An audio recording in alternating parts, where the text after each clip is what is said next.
क्या आपने कभी सोचा है कि आत्मा संसार में क्यों भटकती है? कौन सी शक्ति है जो जीव को जन्म मरण के अनंत चक्र में बांधे रखती है?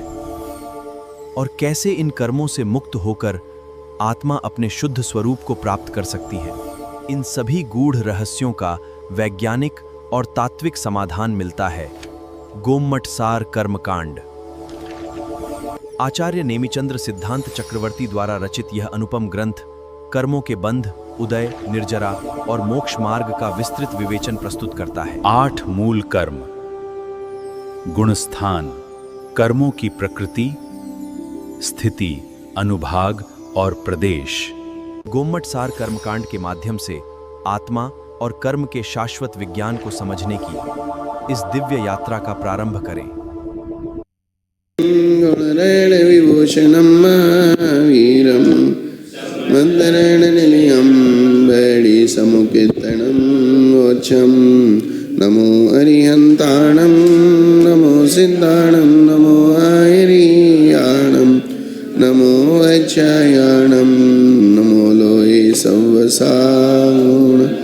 जगन्नाथानंद परम सिद्ध भगवान की, देवादिदेव खजारट श्री आदिनाथ भगवान की, वर्तमान सरसनायक श्री महावीर भगवान की, परम पूज्य आचार्य श्री दर्शन आचार्य पुष्पदंत आचार्य भूतबली आचार्य वीरसेन स्वामी समुद्रभद्र कलंक स्वामी विद्यानंदा जी समस्त पूर्वाचार्यों की, सिद्धांत चक्रवर्ती नेमिचंद्राचार्य महाराज की, परम पूज्य आचार्य श्री कुंतु सागर जी महाराज की, आचार्य श्री कनक नंदी जी महाराज की, आचार्य श्री पदम नंदी जी गुरुदेव की, चिन्वाणी माता की, श्रीमद जैन धर्म की।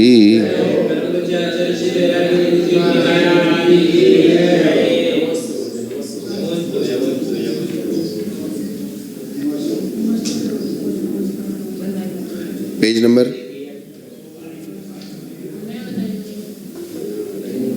गोमटसार कर्मकांड,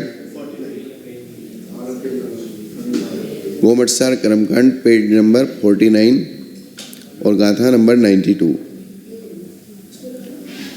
कल बताया था 4 प्रकार का बंध, प्रकृति, स्थिति, अनुभाग और प्रदेश, और इन चारों के 4 प्रकार के बंध, उत्कृष्ट, अनुत्कृष्ट, जघन्य, अजघन्य। फिर इनमें भी सादी, अनादि, ध्रुव और अध्रुव, ये व्यवस्था थी।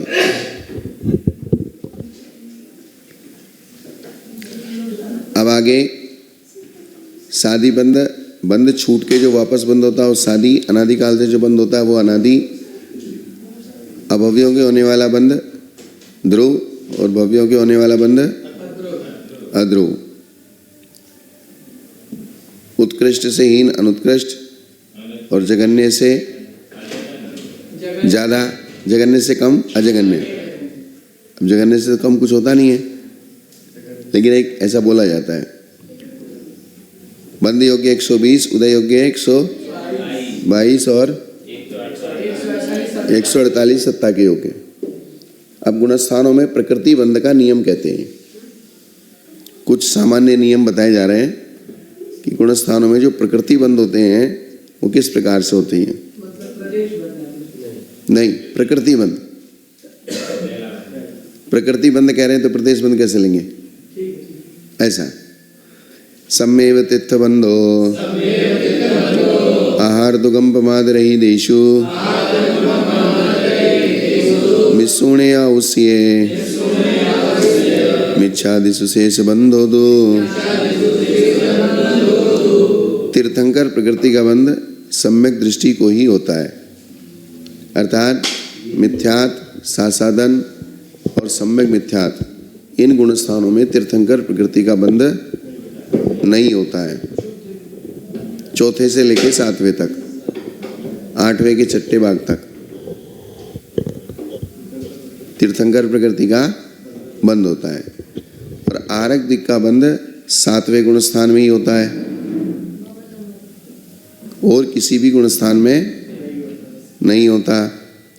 और मिश्र गुणस्थान के बिना, अर्थात तीसरे गुणस्थान के बिना मिथ्यात्व से लेकर 7वें गुणस्थान तक आयु का बंध होता है। आयु कर्म का बंध मिश्र गुणस्थान को छोड़ के पहले गुणस्थान से 7वें गुणस्थान तक आयु का बंध होता है। ये बंध के एक सामान्य नियम हो गए। फिर इस हिसाब से अपन गुणस्थानों में बंध विच्छुत्ति आदि कटाएंगे, जिसका मतलब 7वें गुणस्थान के बाद आयु की बंध विच्छुत्ति हो जाएगी। ये बात हुई ना। आयु का बंध नहीं होगा तो बंध विच्छुत्ति हो जाएगी। आरक दिक् की बंध विच्छुत्ति 7वें के बाद हो जाएगी और 7वें से पहले अबंध रहेगी। उसको क्या कहेंगे? 7वें 6ठे तक अबंध कहेंगे। 7वें में बंद होगा और 7वें के बाद बंध विच्छुत्ति होगी। तो बंध, अबंध और बंध विच्छुत्ति, ऐसे 3 मैटर समझने अपने को बंध में। क्या? बंध, अबंध और बंध विच्छुत्ति। तो 7वें गुणस्थान में किसकी? आरक दिक् का बंध होगा। 7वें गुणस्थान के बाद उसकी बंध विच्छुत्ति हो जाएगी और 7वें गुणस्थान से पहले वो अबंध में रहेगी। तो अबंध में रखने का मतलब है कि आगे उसका बंध होना है। अबंध में रखने का मतलब क्या है? आगे उसका बंध हो सकता है। बंध विच्छुत्ति का मतलब है कि अब आगे उसका बंध नहीं होगा। तो इसलिए पहले, दूसरे, तीसरे, चौथे, 5वें, 6ठे गुणस्थान में आरक दिक् की बंध विच्छुत्ति नहीं की। बंध विच्छुत्ति कर देते तो आगे बंध नहीं होता है ना। समझो स्वामी जी, कृष्णानंद जी। तीर्थंकर प्रकृति का बंध कहाँ होगा? चौथे से 8वें के 6ठे भाग तक। हाँ, तो ये आज समझ में आ गई ना।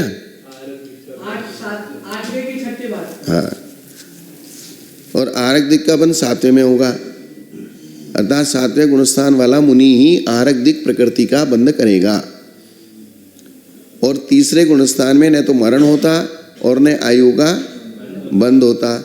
इसलिए तीसरे गुणस्थान को छोड़कर पहले गुणस्थान से लेके 7वें गुणस्थान तक ही आयु का बंध होता है। तीर्थंकर प्रकृति का बंध चतुर्थ गुणस्थान से अपूर्व करण के 6ठे भाग पर्यंत सम्यक दृष्टि के ही होता है। अब वो सम्यक दृष्टि कोई सा भी हो। आरक शरीर, आरक अंगोपांग का बंध अप्रमत्त गुणस्थान से लेकर अपूर्व करण के 6ठे भाग तक होता है। अर्थात 7वें आरक दिक् का भी बंध तीर्थंकर की तरह ही है, 8वें के 6ठे भाग तक। और आयु कर्म का बंध 8वें के 6ठे भाग तक, 7वें से लेके 7वें से 8वें के 6ठे भाग। हाँ, आरक दिक् का बंध 7वें से 8वें के 6ठे भाग तक।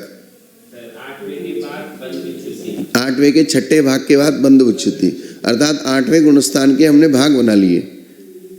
तो 8वें गुणस्थान के 7 भाग, 7 है कि 9 है?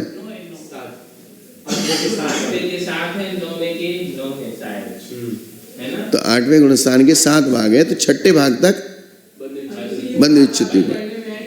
हाँ आएंगे ना, सब आएंगे, सब आएंगे। अभी तो जो मैटर चल रहा है ना, बस उसको समझ लो, बाकी से संबंधित मैटर सारा सब आएगा। आयु कर्म का बंध मिश्र गुणस्थान और निर्वृत्त पर्याप्त अवस्था को प्राप्त मिश्र का योग के बिना, अर्थात अपर्याप्त अवस्था में भी आयु का बंध नहीं होता। किनके? जिनको नियम से पर्याप्त होना है, अर्थात जिनके पर्याप्त नाम कर्म का उदय है। जिनके पर्याप्त नाम कर्म का उदय है उनकी अपर्याप्त अवस्था में आयु का बंध नहीं होना। और जिनके अपर्याप्त नाम कर्म का उदय है तो उनको तो मरना ही अपर्याप्त में ही है, तो आयु बंध किए बिना कोई मरता नहीं, अर्थात लब्ध पर्याप्तक। तो लब्ध पर्याप्तकों को अपर्याप्त अवस्था में ही आयु का बंध होगा और पर्याप्तकों को पर्याप्त अवस्था में ही आयु का बंध होगा। उनकी जो शुरू की निर्वृत्त पर्याप्त अवस्था है, अपर्याप्त अवस्था है, उसमें आयु का बंध नहीं होगा। ये कहने का मतलब है आयु का बंध पर्याप्त जीव, दो प्रकार के जीव होते हैं, एक पर्याप्तक और एक। तो जिनके अपर्याप्त नाम कर्म का उदय होता है वे अपर्याप्तक होते हैं और वे पर्याप्ति पूरी नहीं कर पाते, उससे पहले ही मर जाते हैं। तो मरने का नियम ये है, बिना आयु बंद किए आज जीव मरता नहीं है। नहीं, अगर मरने के पहले आयु बंद नहीं किया तो अगली किस पर्याय में जाएगा। तो इसलिए लब्ध पर्याप्तक की जो आयु बंद होगी वो अपर्याप्त अवस्था में होगी, और जिसके पर्याप्त नाम कर्म का उदय होगा उसकी जो आयु बंद होगी वो अपर्याप्त अवस्था में नहीं होगी, क्योंकि उसकी नियम से पर्याप्ति पूरी होगी, और पर्याप्ति पूरी होने के बाद आयु का बंद होके मरेगा। आगे ना समझ में? बस ये तो आयु कर्म का बंध तीसरे गुणस्थान में नहीं होगा, और पर्याप्त जीवों की मिश्र अवस्था में नहीं होगा। इसके अलावा मिथ्यात्व गुणस्थान से 7वें गुणस्थान पर्यंत आयु का बंध होगा, और अवशेष प्रकृतियों का बंध मिथ्या दृष्टि आदि गुणस्थान में अपनी अपनी बंध विच्छुति पर्यंत जानना। तो विशेष मैटर किसका रहेगा? आहारक दिक् का, तीर्थंकर का और आयु का। और बाकी जिस गुणस्थान में जिस प्रकृति की बंध विच्छुति होती है उस गुणस्थान में उस तक बंध, और उसके बाद उसकी बंध विच्छुति। हाँ, तीन बंध, उदय और सत्व, ये पूरा टोटल प्रकरण किसका है? बंध, उदय और, तो पहले किसका चलेगा? बंध का। बंध और बंध विच्छुति। हाँ, बंध, बंध विच्छुति और अबंध, क्योंकि सबसे पहले इन्होंने 4 प्रकार के बंध बता दिए ना, प्रकृति, स्थिति, अनुभाग और प्रदेश। तो इन चारों का भी चलेगा, प्रकृति बंध, स्थिति बंध, अनुभाग बंध और प्रदेश बंध, और फिर बंध विच्छुति, अबंध और बंध। अब तीर्थंकर प्रकृति के बंध का और विशेष नियम क्या है? अभी तो बता दिया, तीर्थंकर प्रकृति 4 से 8वें के 6ठे भाग तक बंद होता है। तो तीर्थंकर प्रकृति के बंध का और विशेष नियम क्या है? पड़मो समये सम्मे शेषति अविरदादि च तारी तिथयर बंद पारम भयापन्नरा केवली दुगंते। प्रथमोपसम सम्यक्त में तथा शेष 3, द्वितीयोपसम सम्यक्त, क्षयोपसम सम्यक्त और क्षायिक सम्यक्त में। प्रथमोपसम सम्यक्त, द्वितीयोपसम सम्यक्त, क्षयोपसम सम्यक्त और क्षायिक सम्यक्त। तो प्रथमोपसम सम्यक्त के ऐसे सम्यक्त के 3 भेद, उपसम, क्षयोपसम और क्षायिक। तो उपसम के 2 भेद, प्रथमोपसम और द्वितीयोपसम। जो मिथ्या दृष्टि से सम्यक दर्शन की प्राप्ति करता है वो प्रथमोपसम, और जो उपसम श्रेणी में चढ़ने की तैयारी करता है उसके जो उपसम सम्यक दर्शन होता है उसको द्वितीयोपसम। मतलब ये बात हो रही है अपनी 10वीं गुणस्थान। नहीं, होगा तो 4 से 7वें तक। द्वितीयोपसम सम्यक दर्शन 4 से 7वें तक होगा। उपसम श्रेणी 7वें के बाद उपसम श्रेणी है ना, तो उपसम सम्यक दर्शन को प्राप्त करके फिर उपसम श्रेणी चढ़ेगा, ऐसा। क्योंकि मिथ्या दृष्टि तो उपसम श्रेणी चढ़ता नहीं है, तो सम्यक दृष्टि चढ़ेगा। तो उपसम सम्यक दृष्टि उपसम श्रेणी और छपक श्रेणी नहीं चढ़ता है। क्षायिक सम्यक दृष्टि और उपसम सम्यक दृष्टि दोनों उपसम श्रेणी चढ़ेंगे, और क्षायिक सम्यक दृष्टि सिर्फ छपक श्रेणी चढ़ेगा, क्योंकि उसको वापस आना नहीं है। तो क्षायिक सम्यक दर्शन के बिना छपक श्रेणी नहीं होगी, लेकिन क्षायिक सम्यक दृष्टि उपसम श्रेणी भी चढ़ सकता है, और उपसम सम्यक दृष्टि उपसम श्रेणी चढ़ता है, लेकिन उपसम सम्यक दृष्टि छपक श्रेणी नहीं चढ़ता है, और छपक श्रेणी उपसम सम्यक दृष्टि नहीं चढ़ता है। छपक श्रेणी उपसम सम्यक दृष्टि नहीं चढ़ता है, और उपसम सम्यक श्रेणी उपसम सम्यक दृष्टि और क्षायिक सम्यक दृष्टि दोनों चढ़ते हैं। क्या? हाँ, ऐसा कह सकते हैं। आई क्या समझ में? समझ में आई? नहीं, 2 श्रेणी है, उपसम श्रेणी और छपक श्रेणी। तो उपसम श्रेणी 3 सम्यक्त है अपने पास। श्रेणी कितनी है? 2, और सम्यक्त कितने हैं? 3। तो उपसम सम्यक्त के साथ उपसम श्रेणी चढ़ेगा, छायिक सम्यक्त के साथ उपसम श्रेणी चढ़ेगा, दो सम्यक्त के साथ उपसम श्रेणी चढ़ेगा, और एक सिर्फ छायिक सम्यक्त के साथ छपक श्रेणी चढ़ेगा। हो गया ये बात।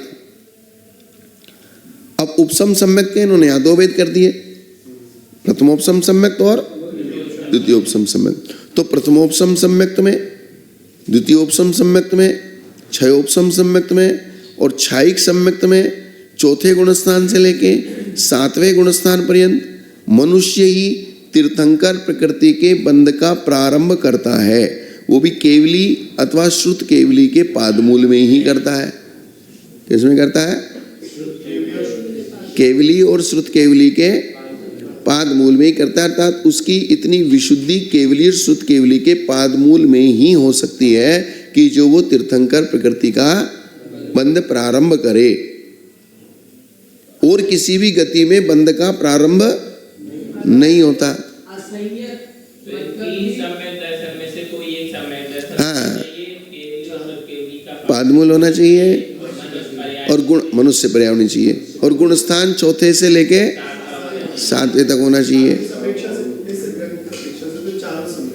हाँ, ऐसा इसलिए इन्होंने एक सम्यक्त को अलग लिखा, क्योंकि अन्य ग्रंथों में प्रथमोपसम सम्यक्त में शायद के तीर्थंकर प्रकृति का बंध नहीं होता, इसलिए इन्होंने प्रथमोपसम सम्यक्त और शेष तीन सम्यक्त ऐसा करके लिखा। हाँ हाँ, इसलिए हाँ वही। अब देखो इसका विशेषार्थ पढ़ता हूँ, इसमें समझ में आ जाएगा। यहाँ पर प्रथमोपसम सम्यक्त को प्रथम पृथक करने का कारण यह कि इसका काल अंतर्मूर्त होने से इस सम्यक्त में 16 कारण भावना भाना नहीं बन सकता, अतः इस सम्यक्त में तीर्थंकर प्रकृति का बंध नहीं होता, ऐसा किन्हीं आचार्यों का अभिप्राय है। अब लेकिन उसको अपन काट तो नहीं सकते, किसी आचार्य का अभिप्राय है तो उस अभिप्राय को भी यहाँ पे क्या करना पड़ेगा? लिखना पड़ेगा। यही विचार करके पृथक कहा, इस प्रकार किन्हीं आचार्यों ने कहा है। समझ में आई? अब इसके बाद मनुष्य ही तीर्थंकर प्रकृति का बंध करते हैं, ऐसा कहने का अभिप्राय है कि अन्य गति वाले तीर्थंकर प्रकृति का बंध तो करते हैं लेकिन बंध का प्रारंभ नहीं करते। अन्य गति वाले बंध तो करते हैं लेकिन बंध का शुरुआत मनुष्य पर्याय से ही होगी।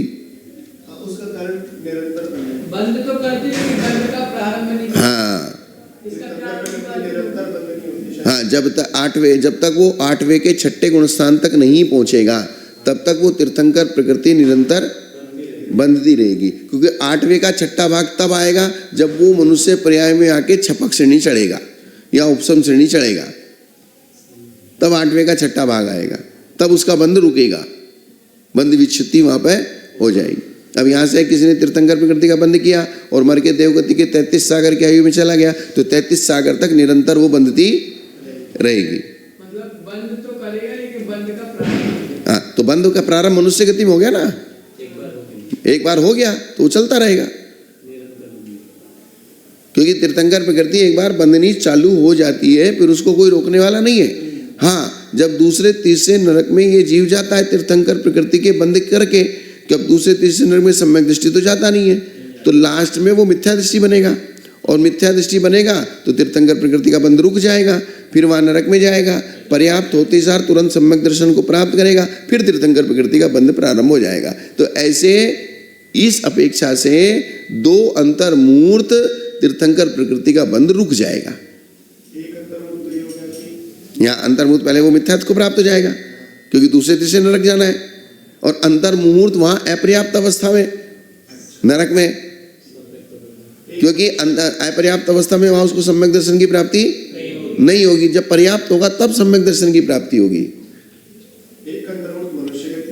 एक अंतर्मुहूर्त नरक गति का, तो 2 अंतर्मुहूर्त के लिए वो तीर्थंकर प्रकृति का बंध रुक जाएगा, सिर्फ वो भी अपवादिक। लेकिन बाकी अगर तीर्थंकर प्रकृति चाहे वो स्वर्ग में जाए, मनुष्य और त्रियंश में तो जाता नहीं, तीर्थंकर प्रकृति का बंध करने वाला मनुष्य और त्रियंश में नहीं जाता, या तो स्वर्ग जाएगा या नरक जाएगा, और स्वर्ग नरक से मनुष्य में आएगा। भगवान जो पेरेंट्स जैसे अंतर्मुख में समय होता है ना, हाँ, तीर्थंकर का जीव जैसे शायद समय दृष्टि है, तो वो तुरंत उनका शायद समय दर्शन के गर्भ में, अगर वो क्षायिक सम्यक दृष्टि तो दूसरे तीसरे नरक में जाता ही नहीं है, वो तो सिर्फ पहले में जाएगा। तो प्रथमोपसम वहां जाके होगा नहीं, क्योंकि पहले उसको 28 प्रकृति की सत्ता हो चुकी, इसलिए क्षोपसम ही होगा, जो निकलेंगे दूसरे तीसरे नरक में जाएगा। अपनी, और जो निकलेंगे वहाँ से, निकलेंगे तो क्षोपसम के साथ ही निकलेंगे, तो वो जैसे तो क्षोपसम के साथ यहाँ निकलेंगे तो क्षोपसम सम्यक दृष्टि होंगे। अब वे जो तीर्थंकर बनेंगे वो क्षायिक सम्यक दर्शन स्वयं के पादमूल में करेंगे। जब तक केवल ज्ञान नहीं होता तब तक, या गर्भ में आते नहीं, घर में तो सम्यक दृष्टि आएंगे, शायद क्षोपसम सम्यक दृष्टि आए, फिर 8 वर्ष में, 8 वर्ष की उम्र के बाद उनको क्षायिक सम्यक दर्शन होगा कभी भी। 8 वर्ष तक होता है। हाँ, 8 वर्ष के बाद तुरंत हो जाए ऐसा भी नियम नहीं है कि 8 वर्ष में वो अनुवृत्ति हो जाएंगे। क्या हो जाएंगे? अनुवृत्ति। लेकिन क्षायिक सम्यक दृष्टि तुरंत हो जाएंगे ऐसा नियम नहीं है, वो जैसे उनके परिणामों की विशुद्धि होगी तो हो जाएंगे। लेकिन क्षायिक सम्यक दृष्टि को होने के लिए भी भगवान का पादमूल चाहिए, लेकिन तीर्थंकरों को क्षायिक सम्यक दर्शन प्राप्त करने के लिए भगवान का पादमूल नहीं चाहिए, वे स्वयं कर लेंगे। तीर्थंकर प्रकृति का उदय चाहिए, तीर्थंकर जीव का भी काम चाहिए। नहीं, तीर्थंकर का उदय तो 13वें में आएगा। उदय कहाँ आएगा? उदय 13वें में आएगा। जीव चल जाएगा, तो तीर्थंकर प्रकृति के बंद करने वाला जीव है वो। स्वयं के पाद में। हाँ, स्वयं के पादमूल कर लेगा ना, क्योंकि तीर्थंकर प्रकृति का बंद कर रहा है ना वो। उसको उसका गर्भ कल्याणक, जन्म कल्याणक हो चुका। मतलब तीर्थंकर प्रकृति का हाँ। जीव 8 साल के बाद तो अपने आप ही क्षायिक सम्यक दर्शन को प्राप्त कर लेगा। जो शुद्ध केवली का पादमूल है वो उनके लिए आवश्यक नहीं है। वो स्वयं, हाँ, वो स्वयं होगा उनका। वो तो क्षोपसम सम्यक दर्शन भी ला सकते हैं ना, तो क्षायिक ला सकते हैं, कोई दिक्कत नहीं। क्षायिक लाएंगे तो कुछ नहीं करना पड़ेगा। लेकिन अगर क्षोपसम लाए तब तो क्षायिक तो बनाना पड़ेगा ना, चपक श्रेणी चढ़ने के लिए। ऐसा हाँ, उस पर हमें कर लेंगे। मनुष्य ही तीर्थंकर प्रकृति का बंद करते हैं। कौन करते हैं? ऐसा कहने का अभिप्राय है कि अन्य गति वाले तीर्थंकर प्रकृति का बंद प्रारंभ नहीं करते। अन्य गति वाले बंद तो करते हैं, लेकिन बंद का प्रारंभ नहीं करते, क्योंकि उनके विशिष्ट सामग्री का अभाव है। क्यों नहीं करते? रीजन क्या है कि जो सामग्री मनुष्य गति में है वो सामग्री अन्य गतियों में नहीं है। भले ही देव गति में साक्षात में समोसरण में भी जाते हैं, लेकिन फिर भी वो काम नहीं बनेगा, क्योंकि उनकी जो पर्याय जनित व्यवस्था है, वो व्यवस्था देव गति का जो वैकृक शरीर है और देव गति की जो व्यवस्था है, वो व्यवस्था क्षायिक सम्यक दर्शन होने के अनुकूल नहीं है। जो पहले विषय आया था कि तीर्थंकर प्रकृति का बंद करने के अनुकूल नहीं है। जैसे 4 से 7 गुण स्थान होना चाहिए, मनुष्य वाला हाँ। सम्यक भी होना चाहिए, शुद्ध केवली होना चाहिए। हाँ, ये तीनों कंडीशन तो मिली थी, फिर उनमें ऐसा क्या कार्य किया?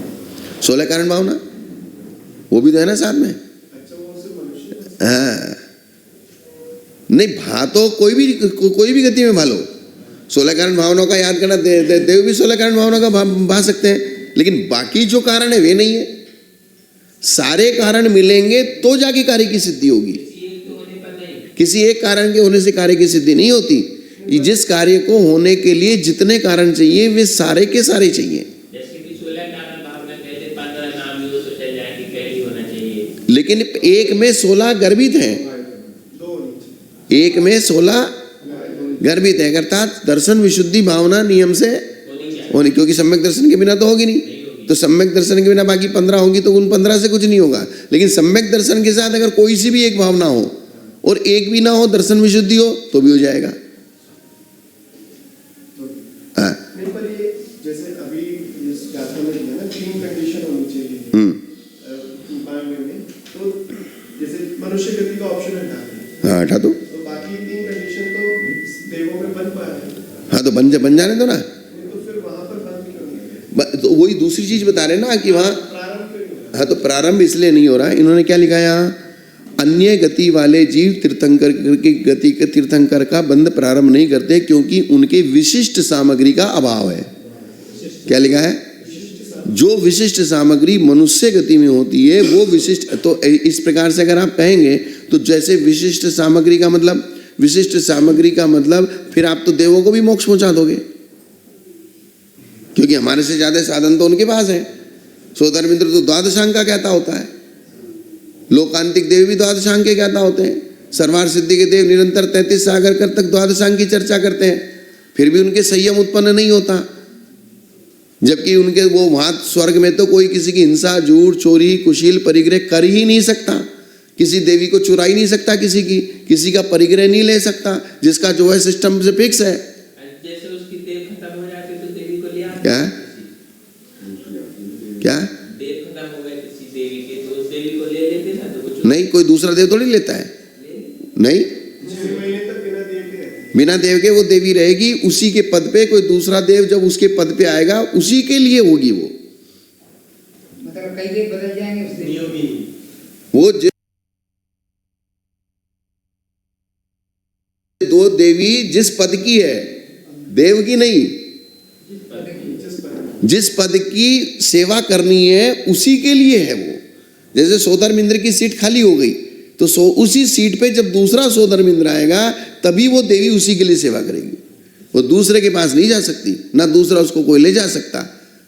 और जबकि वे निरंतर समोसरण में जाते हैं, पूरा द्वादशांग पढ़ते हैं, फिर भी उनको मुक्ति नहीं होती, नहीं, पर यहाँ पर संयम का अनिवार्य है। क्योंकि वहां संयम की उत्पत्ति नहीं होती। अब कोई पूछे संयम की उत्पत्ति क्यों नहीं होती? क्योंकि वहां विशिष्ट सामग्री का अभाव है। अब वो विशिष्ट सामग्री क्या है? क्योंकि उन्होंने कहा है जरायुज जन्म वाला ही मोक्ष जा सकता है। कौन सा? अंडज वाला भी नहीं जा सकता, पोत वाला भी नहीं जा सकता, जिसका जरायुज जन्म है वही मोक्ष जा सकता है। लेकिन जरायुज जन्म त्रियंचों का भी होता है, इसका मतलब वो मोक्ष नहीं जा सकता, क्योंकि उसके विशिष्ट सामग्री का अभाव है, जरायुज होते हुए भी। क्या? अर्थात कुछ कारण मिलने पर भी जो विशेष कारण नहीं मिले उसके कारण से वहां पे कार्य की सिद्धि नहीं होती। अब देवों में संयम उत्पन्न क्यों नहीं होता? जबकि वहां विकलत्र जीवों की उत्पत्ति नहीं है। वहां विकलत्र जीवों की उत्पत्ति है क्या? नहीं है। वहां कोई चीज सड़ती है क्या? वहां कोई चींटी, मकोड़े, मच्छर आपको घूमते हुए दिखाई देंगे क्या? वहां शरीर में से मलमूत्र निकलता है क्या? उनके तो तन में भी निकोदिया। शरीर में भी उनके निगोदिया जीव है क्या? तो कुछ भी नहीं है, फिर भी उनके संयम की उत्पत्ति नहीं है। भोगों की बहुलता है ना। नहीं, भोग तो यहाँ भी भोग भोगता हुआ भी संयम असंयम तो हो सकता है, वहां तो संयम असंयम भी नहीं हो सकता। भोग भोगता हुआ संयम असंयम होता है कि नहीं होता? व्रत उत्पन्न होते हैं कि नहीं होते? अगर कोई गृहस्थी भी है तो उसके व्रत तो उत्पन्न होते हैं, पहली प्रतिमा से छठी प्रतिमा तक संयम असंयम तो उत्पन्न हुआ, तो उनके तो कम से कम संयम असंयम ही उत्पन्न हो जाए, अणुवृत्ति उत्पन्न हो जाए, लेकिन अणुवृत्ति भी नहीं होता। तो उसका रीजन क्या दिया? उसका रीजन उन्होंने दिया कि आपके संयम रूप परिणाम का अभाव। तो संयम रूप परिणाम का अभाव क्यों कहा? क्योंकि यहां तुम्हें चींटी चलती हुई दिखाई दे रही है तो तुम्हारा भाव होता है मैं चींटी की रक्षा करूं, तो ये जो भाव है यही संयम है। और स्वर्ग में चींटी है ही नहीं, तो तुम्हारे अंदर दिमाग में कभी वैसा भाव ही नहीं आता कि मैं चींटी की रक्षा करूं, इसलिए वहां संयम की उत्पत्ति नहीं है। तो संयम का मतलब क्या है? आपसे चींटी मरेगी नहीं मरेगी ये मैटर अलग है, लेकिन आपका भाव ये है कि मुझे चींटी नहीं मारनी। पहले भाव में संयम आता है। हाँ, तो वो वही संयम है। द्रव्य से संयम आपके भी नहीं होगा, संपूर्ण द्रव्य से संयम, क्योंकि औदारिक शरीर असंयम का पूरा आयतन है। ये औदारिक शरीर किसका आयतन है? असंयम का आयतन है, क्योंकि इस औदारिक शरीर में निरंतर अनंत निगोदिया जीव है, अंदर जो 2 इंद्रिय 3 इंद्रिय आदि जीव हैं। आप सांस लेते हो उसमें वायु एक जीव की हिंसा करते हैं, आप मलमूत्र जाते हो उसमें जीवों की हिंसा करते हो, आप भोजन करने जाते हो उसमें जीवों की हिंसा करते हो, आप चलना फिरना उठना बैठना बोलना सब में जीवों की हिंसा होती है, आप विहार करेंगे उसमें जीवों की हिंसा होती है, फिर भी आप संयमी है। क्योंकि आपका बादर शरीर है, आपका बॉडी का टेम्परेचर 30 डिग्री 28 डिग्री सेल्सियस रहता है। आपके शरीर बॉडी के निमित्त से जब जैसे वायु टकराएगी वो भी मरेगी, और फिर भी आप संयमी हैं। तो फिर संयमी किस बात के हैं आपके? आपके परिणामों में ये है, मुझे जीव की हिंसा नहीं करनी, वो संयम है आपके पास। वो संयम देवों में नहीं होता, कथनचित त्रियंचों में पाया जाता है, और नारकियों में तो उसकी कल्पना ही नहीं है। ये बात है। तो इसी प्रकार से कुछ विशिष्ट सामग्री ऐसी है कि जो देवों में नहीं पाई जाती, इसलिए वहां तीर्थंकर प्रकृति के बंध का प्रारंभ नहीं होता। संयम के भाव नहीं है, ये उनका भाव प्रत्यय माना जाएगा क्या? कि उसी वो ऐसा भाव ही। हाँ ठीक है ना, मान लो उस भाव के निमित्त से उनके संयम के परिणाम नहीं होंगे। तथा तीर्थंकर प्रकृति का बंध त्रियंच गति के बिना शेष 3 गतियों में होता है, क्योंकि त्रियंच में न जाता है न वहां बंध करता है। क्या?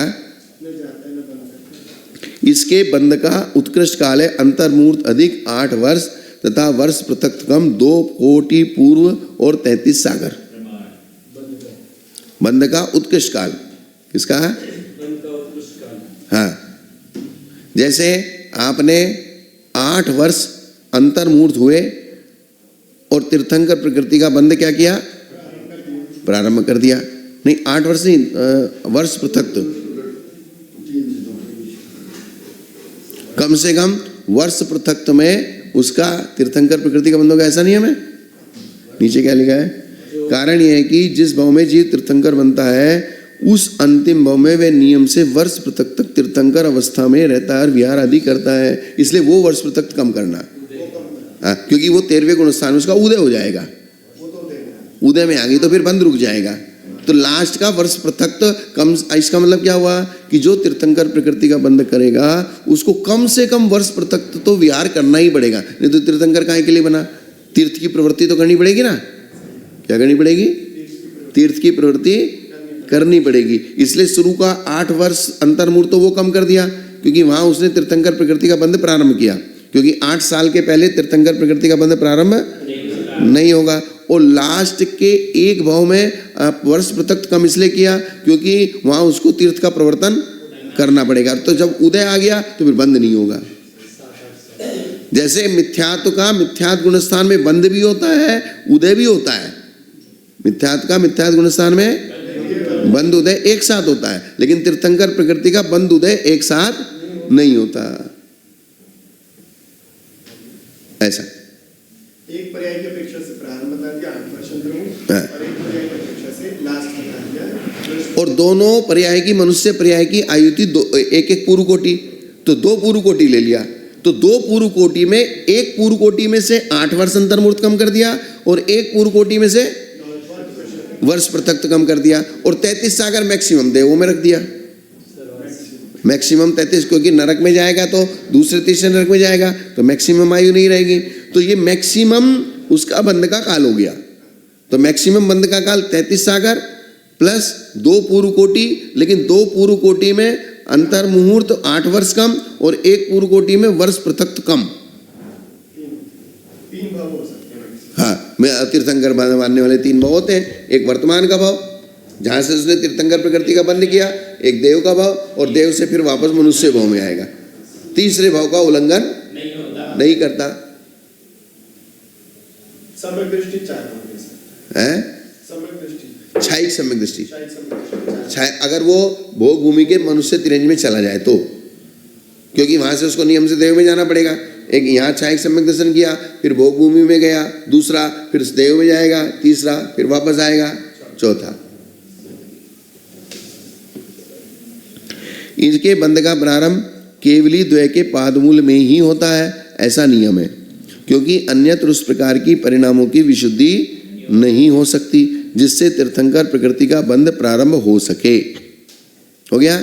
यहाँ पर चतुर्थ गुणस्थान से 7वें गुणस्थान पर्यंत तीर्थंकर प्रकृति का बंध बताया है।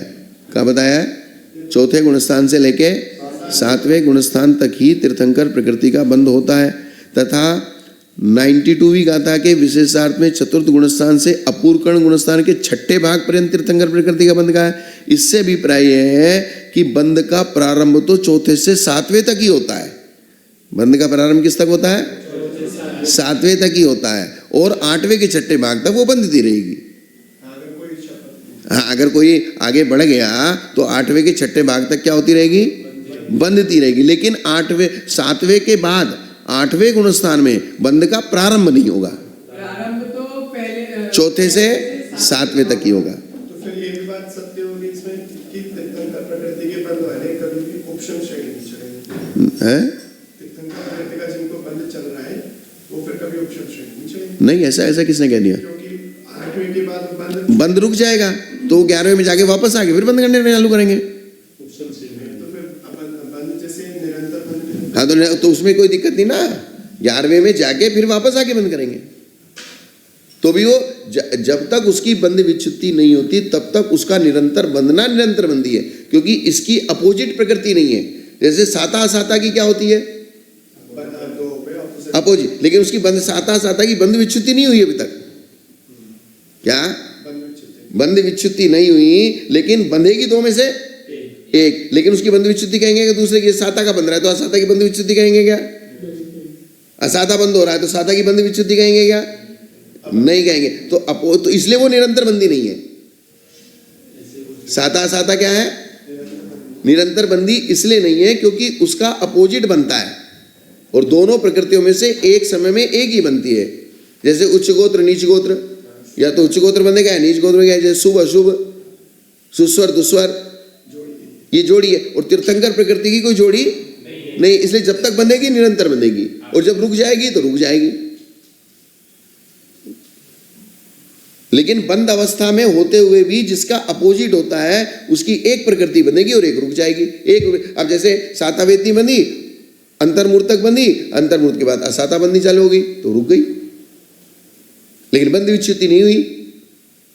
नहीं तो फिर ये भगवान जो 8वें गुणस्थान का छठा भाग लिया है, ये प्रारंभ की अपेक्षा से लिया नहीं, बता दिया ना, बंद की अपेक्षा से। तो बंद अब जैसे इसके ऊपर जीव जाएंगे, जैसे अगर तीर्थंकर 8वें के छठे भाग के ऊपर गया, 7वें भाग में गया, 9वें गुणस्थान में गया, तो अगर वो छपक श्रेणी का है तो भी बंद रुक जाएगा, और उपसम श्रेणी का है तो भी रुक जाएगा। तो फिर जो भी मुहूर्त लिया है वर्ष पृथक काल, तो उसको उपसम श्रेणी नहीं चढ़ाना ना। नहीं, ऐसे वाला जीव भी 13वें गुणस्थान में जब पहुंचेंगे छपक श्रेणी से, तो वो भी तो काल फिर छोड़ना चाहिए। कौन सा काल छोड़ना चाहिए? तो वो आ गया ना उसमें, हर्ष पृथक में। उसी में हाँ, उसमें ले लिया वो काल। वो जो काल ले लिया है वो उसके अंतर्भूत इंक्लूड कर दिया उसको। वो जो वर्ष पृथक काल लिया है ना, तो वर्ष पृथक काल जो है उसके साथ में ले लिया गया उसको।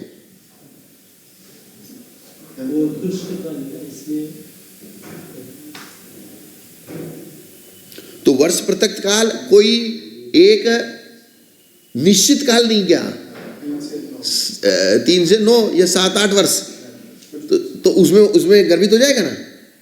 वो तो अंतर्मूर्त काल है कुल, तो वो उसके अंदर चल जाएगा। ऐसा समझ में आएगा स्वामी जी? नहीं समझ में आए तो पूछ लेने का।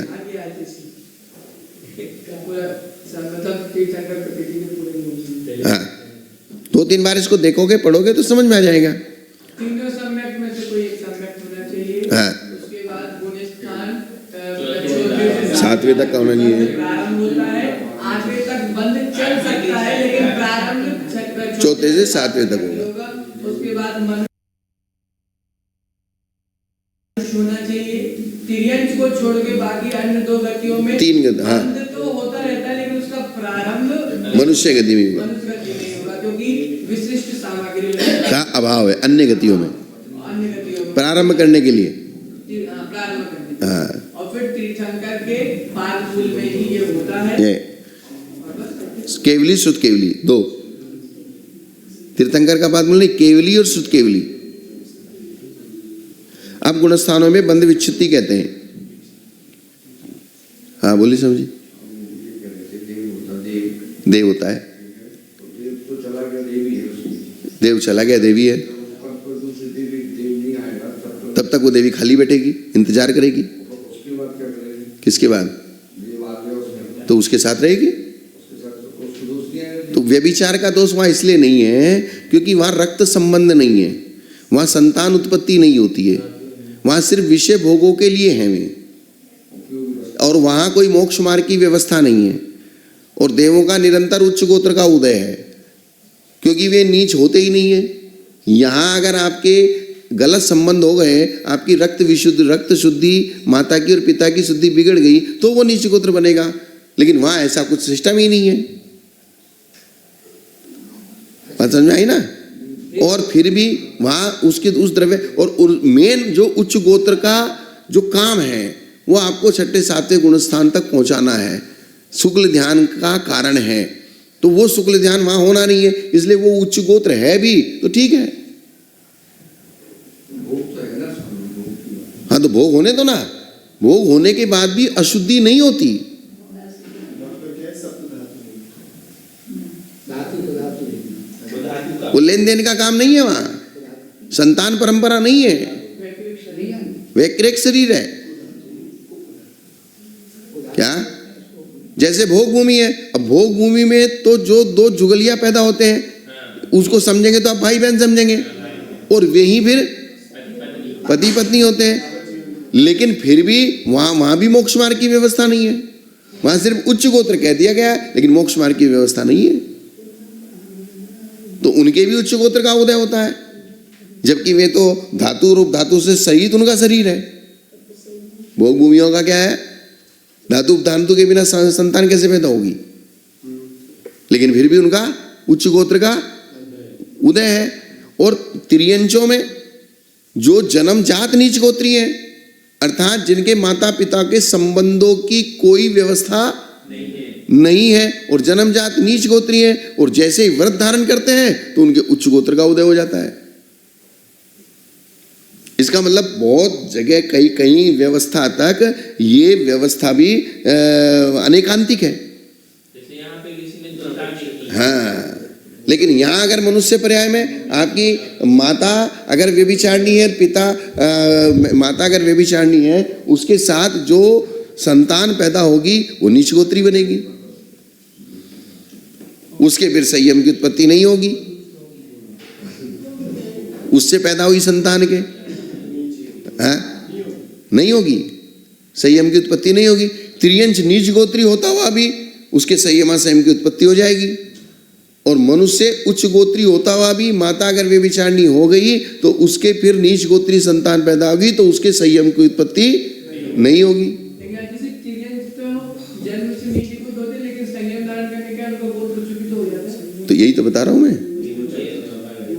हमें ऐसा कह रहा है जैसे किसी ने 2 साल नहीं की महिला ने, उसने बाद में व्रत या प्रतिमा ले ली तो वो तो ठीक है ना, बाद में व्रत ले लो, प्रतिमा ले लो, लेकिन अगर उसकी संतान परंपरा चलेगी, संतान परंपरा जो व्यभिचारिणी हो गई उसकी जो संतान परंपरा चलेगी वो शुद्ध कैसे कहलाएगी? क्या वो स्वयं भी आहार दे सकते हैं? है? तो बिना क्या कर नहीं, हार देने के लिए तो व्यवस्था बताई नहीं है। व्रत पालना अलग चीज होती है, व्रत पालन करना अलग चीज है, और देवसास गुरु को दान आदि देना या बड़ी पूजा आदि विधान में बैठना या कोई बड़े कार्यक्रम करना ये अलग चीज है।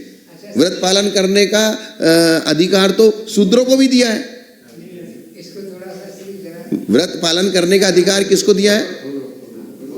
व्रत पालन करने का अधिकार शूद्रों को है कि नहीं है? शूद्र तो क्षुल्लक व्रत पालन। वेश्या को भी व्रत धारण करने का अधिकार है कि नहीं है?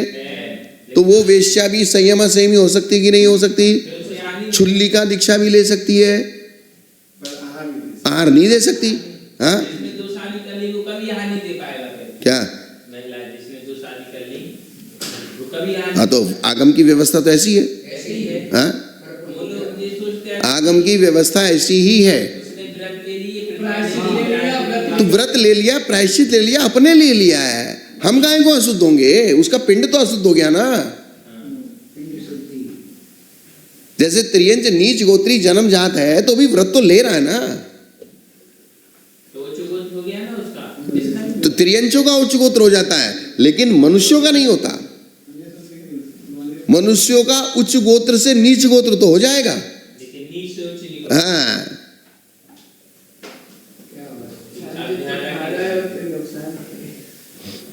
कोई व्यभिचारिणी स्त्री है, वो उच्च गोत्र में पैदा हुई, पहले उच्च गोत्र में पैदा हुई, बाद में उसने व्यभिचार किया, तो व्यभिचार करने से वो नीच गोत्री हो गई। अब नीच गोत्री हो गई तो उसके जो संतान हुई तो वो नीच गोत्री कहलाएगी। अब उसको उच्च गोत्री कैसे बना दोगे आप?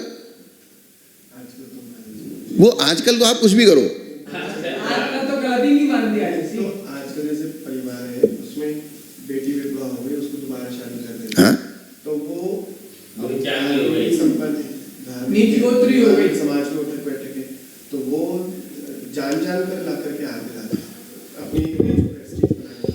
वो देखो कुछ भी करो, लेकिन सिद्धांत शास्त्र है, शास्त्र इनसे हाल लेने से क्या घाटा होता है किसी? है। ऐसे लोगों से हाल लेने तो क्या घाटा होता अपने को? घट परिणामों की विशुद्धि नहीं हो पाएगी ना आपकी, सुंदर सागर जी कह रहे थे परिणामों की विशु, हाँ, तो देने वाला अपन नहीं आएंगे। अपन क्यों जाएंगे?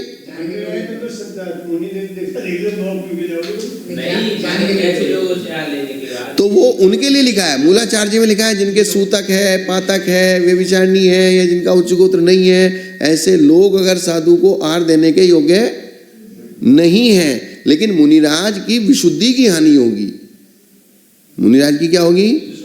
विशुद्धि की हानि होगी, और विशुद्धि की हानि होने से उनके परिणाम आगे नहीं बढ़ पाएंगे। तो पहले ये पूछते तो ही नहीं। तो वो तो हम लोगों का प्रमाद है ना। हम तो पूछते ये किसका प्रमाद है? आप अपनी कीमत नहीं समझ रहे। हमारा मूल और मुख्य लक्ष्य उन लोगों को, उनके मन को रखना है कि हमारा लक्ष्य रत्नत्रय का पालन करना है। एक मिनट, मेरी बात गंभीरता से सुनो। हमारा लक्ष्य ये है कि इसका मन दुखी हो जाएगा, या समाज क्या कहेगी, या समाज में ऐसी व्यवस्था है, लेकिन हमको अपने आप को सुरक्षित रखने का लक्ष्य हमारा नहीं है। तो रत्नत्रय हमारा पालन कैसे होगा? तो रत्नत्रय के लिए हमने घर बार छोड़ा है, रत्नत्रय के पालन के लिए हमने दीक्षा ली है। रत्नत्रय के साथ अगर प्रभावना हो जाती तो उसको भी हम कर देंगे, लेकिन रत्नत्रय को हीन करके प्रभावना कैसे करेंगे? क्या बोले? मूल वस्तु को ही अगर हम कमजोर कर देंगे तो फिर हमारे पास बचेगा क्या? जैसे हमारे पता लग जाता है तो नहीं देते, लेकिन ऐसे पूछते ही नहीं। नहीं, एक मिनट, पता लग जाता तो अपन नहीं लेते, लेकिन हमको शंका की गड़बड़ है। नहीं मालूम। तो मालूम क्यों नहीं करते? जैसे आजकल के बच्चे यही कहते हैं कि बोले, जैसे हमने बच्चों को दिखाया, बोले देख इस ये जो चॉकलेट है इसमें अंडा डलता है या इसमें नॉनवेज डलता है। बोले मुझे मत दिखाओ। बोले दिखाओगे तो मैं खा नहीं पाऊंगा। तो वो वाली स्थिति हो गई। देख के खाऊंगा तो पाप ज्यादा लगेगा, बिना देखे मैं नहीं पाप। वो क्या हो गया? किसी ने बताया है तो फिर हमारे मालूम है कि नहीं। हाँ, जब मालूम चलेगा। आज हम तो प्रवचन में बोल देते चतुर्मास के पहले दिन विधवा विवाह, पुनर्विवाह और छोड़ी हुई, इनसे हम आहार नहीं लेते, और सूत्रों से आहार लेते, कोई चौका नहीं लगाना, ना हम जाएंगे। हाँ, बस तो इतना है?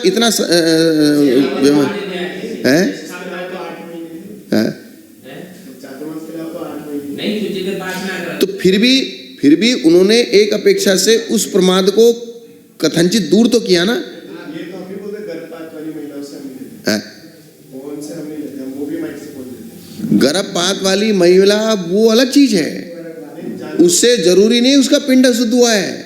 नहीं पर उसका वो आप इस चीज से रोकने के लिए आप उससे हार नहीं लेते हैं, लेकिन उसका पिंड अशुद्ध हो गया ऐसा नहीं कह सकते।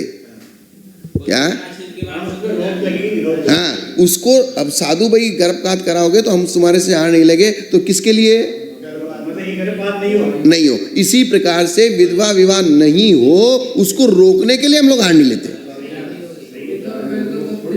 उसको मजबूती करने के लिए कि अगर हम विधवा विवाह करेंगे तो साधु संत हमसे दूर हो जाएंगे, हम धार्मिक क्रिया नहीं कर पाएंगे। तो अगर उनको धार्मिक क्रिया करने की छूट मिल जाती है तो आराम से करेंगे विधवा विवाह। फिर रोक कैसे लगेगी? निवाई में जब एक लेडी जवानी में विधवा हुई थी, समाज जब उसकी शादी करने के लिए तैयार हुआ था तो पूरा संघ अनशन पे बैठ गया था, बोले नहीं होगी। क्या? पूरा संघ अनशन के ऊपर बैठ गया था कि बोले इसकी शादी अगर समाज वाले करेंगे तो हम अनशन करेंगे।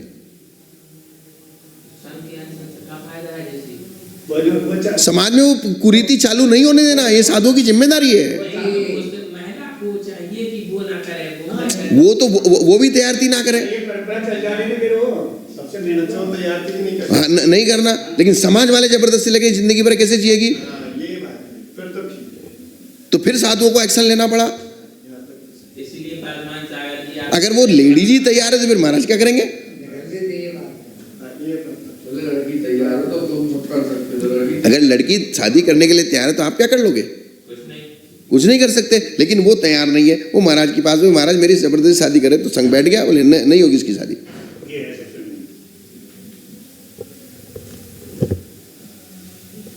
कोई व्रत पालन करना चाहता है तो उसका सहयोग तो कर सकते हैं ना अपन। और व्रत पालन करना नहीं चाहता, वो वेश्या बनना चाहता, तो उसमें हम क्या करें? सीधी भाषा बोल। अब गुण स्थानों में बंध विच्युति कहते हैं। क्या कहते हैं? केवल तीर्थंकर का अलग से कहते हैं। तीर्थंकर का, आरक्तिक का और आयु का, ये 3 नियम अलग से बता दिए। अब सामान्य से जो जहाँ गुणस्थान, किस गुणस्थान तक किस प्रकृति का बंध होता है, कहाँ अबंध होता है, कहाँ बंध विच्युति होती है, ये बात। ऐसे तीर्थंकर का बंध कहाँ से शुरू होगा? चौथे से, तो पहले से तीसरे तक अबंध कहलाएगा, चौथे से सातवें तक बंध कहलाएगा, बंध का प्रारंभ कहलाएगा। चौथे से सातवें तक बंध का प्रारंभ कहलाएगा, 8वें के 6ठे तक बंद होगा, और फिर उसकी बंध विच्युति हो जाएगी। तो जो बंद का विषय लिखेंगे वो 8वें के 6ठे भाग तक लिखेंगे। हाँ, ऐसे स्वामी जी 8 के बाद जो तीर्थंकर प्रकृति का उदय आया है, 8वें की बात नहीं, उदय 13वें में आएगा। में आएगा, लेकिन जो क्रम शुरू हो गया तीर्थंकर बंद का बंद का क्रम, बंध विच्युति बंद विच्छेद का क्रम का, और फिर उसका मरण हुआ किसका?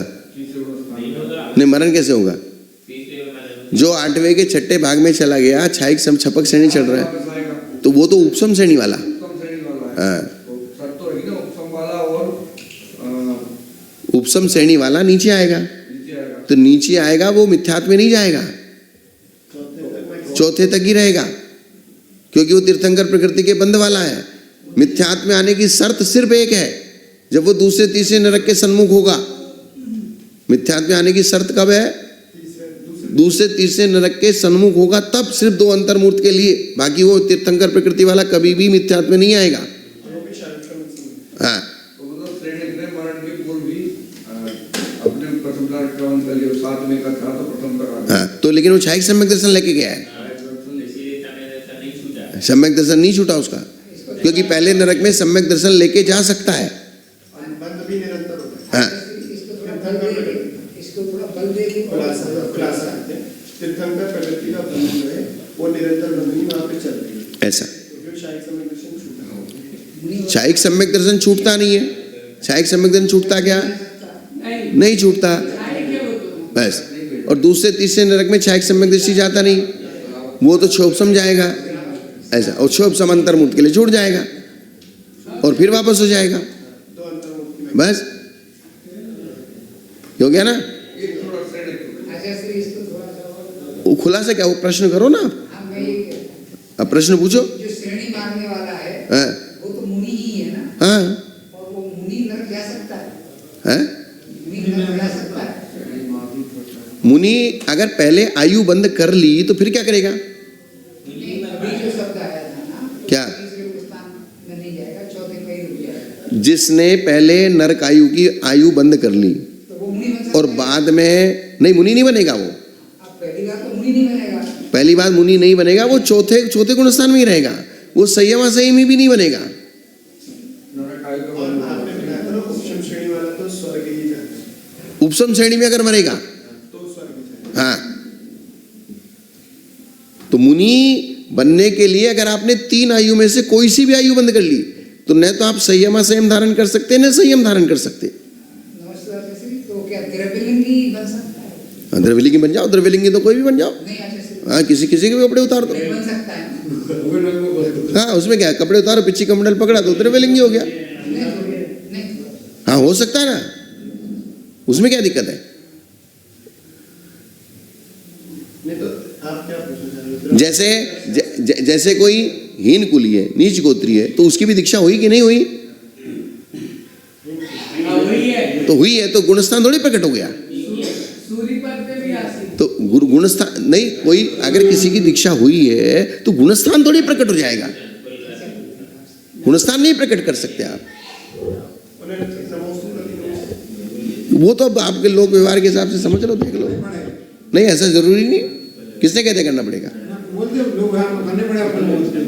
नहीं तो अभी बात जैसे होता है। फिर सबसे बड़ी दिक्कत क्या है, दिक्कत एक दूसरी है। दिक्कत दूसरी ये है कि हम अगर जैसे वो आपसे भी उत्कृष्ट आचरण कर रहे हैं और आप उस आचरण में ही नहीं हो जो आचरण वो कर रहे हैं, तो पहले तो आपने अपना आचरण बिगाड़ रखा है। तो फिर वो बात कहने में आएगी कि बोले देखो ये तो हीन कुली है फिर भी इतना उत्कृष्ट आचरण कर रहा है और ये उच्च कुली होकर भी आचरण नहीं कर रहे, फिर तुम्हारे ही माथे आने वाली वो चीजें। तो जैसे भगवान की चर्चा है द्रव्यलिंग पहला गुणस्थान है। हाँ, तो अब नहीं, द्रव्यलिंगी का चौथा भी हो सकता है, पांचवा गुणस्थान वाला भी द्रव्यलिंगी मुनि है। हाँ, पहले गुणस्थान वाला भी द्रव्यलिंगी है, दूसरे गुणस्थान वाला, तीसरे गुणस्थान वाला, चौथे गुणस्थान वाला, पांचवें गुणस्थान वाला, ये सब द्रव्यलिंगी की कैटेगरियां हैं। अपने गुणस्थान में नहीं है तो अपने गुणस्थान में लगी है इसलिए वो द्रव्यलिंगी है। भावलिंगी तभी होगा जब वो छठे सातवें में होगा। अब जैसे वो मुनि महाराज अब जैसे ऊपर वाले आ रहे हैं वो तो नरक जाएंगे, है वो तो नरक जाएंगे हाँ, जो पहला गुणस्थान छोड़ दिया। हाँ, पहले गुणस्थान, दूसरा गुणस्थान, तीसरा गुणस्थान, चौथे गुणस्थान में तो जाते हैं ना नरक, चौथे गुणस्थान तक जाते हैं ना। द्रव्यलिंगी वाले मुनि महाराज हाँ, जा सकते चौथे गुणस्थान है ना। जा सकते हाँ, जा सकते हैं। कहते हैं चारित्र जिसको धारण किया और समाधि में कर रहे हैं। हाँ, तो समाधि कहलाएगी नहीं ना, मिथ्या गुणस्थान में समाधि कैसे कहलाएगी। चौथे गुणस्थान में भी समाधि की प्रक्रिया नहीं बनेगी, जगन्य समाधि की प्रक्रिया बनेगी। तो जगन्य समाधि की प्रक्रिया है, अगर चौथे गुणस्थान के साथ मरेगा तो पहले नरक जा सकता है। बस अगर सम्यक दर्शन को लेके जाएगा तो कहां जा सकता है, पहले। प्रथम नरक बिन षड्भुज होते समान भवन सन्नारी। मुनि भेष वाला कभी नरक में डायरेक्ट नहीं जा सकता। नहीं, तो ऐसा तो नहीं कह सकते, ऐसा नहीं कह सकते।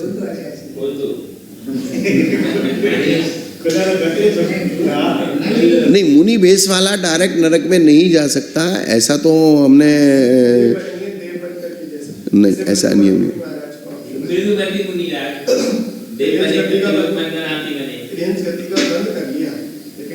तिरंज गति का बंद कर, देवायु का बंद हुआ उनके, तो देवायु का बंद हुआ तो जिस आयु का बंद हो उस आयु में नियम से जाएंगे। तो वो तो देवायु में जाके उन्होंने तिरंज आयु का बंद किया, यहां से तो वो देवायु में गए ना।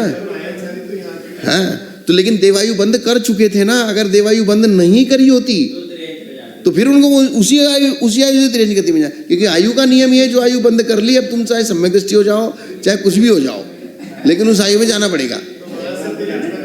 हाँ हाँ, बन सकते हैं, उसमें क्या दिक्कत है। हमको तो इसमें कोई बाधा लगती नहीं है। हमारे जो अनुभव के आधार पे कि मुनि महाराज अगर वो डायरेक्ट नरक नहीं जा सकता, ऐसा कोई नियम नहीं। लास्ट में उसके परिणाम बिगड़ गए है मुनि महाराज, लेकिन परिणाम बिगड़ गए, या लास्ट में वो खाना पीना मांग रहा है, या उसको त्याग करने की भावना ही नहीं बची है, या उसकी संकलेश ज्यादा हो गया, लेशा परिवर्तन हो गया, तो लास्ट मरते समय तो कुछ भी हो सकता है। तो शरीर से ही तो नंगा है।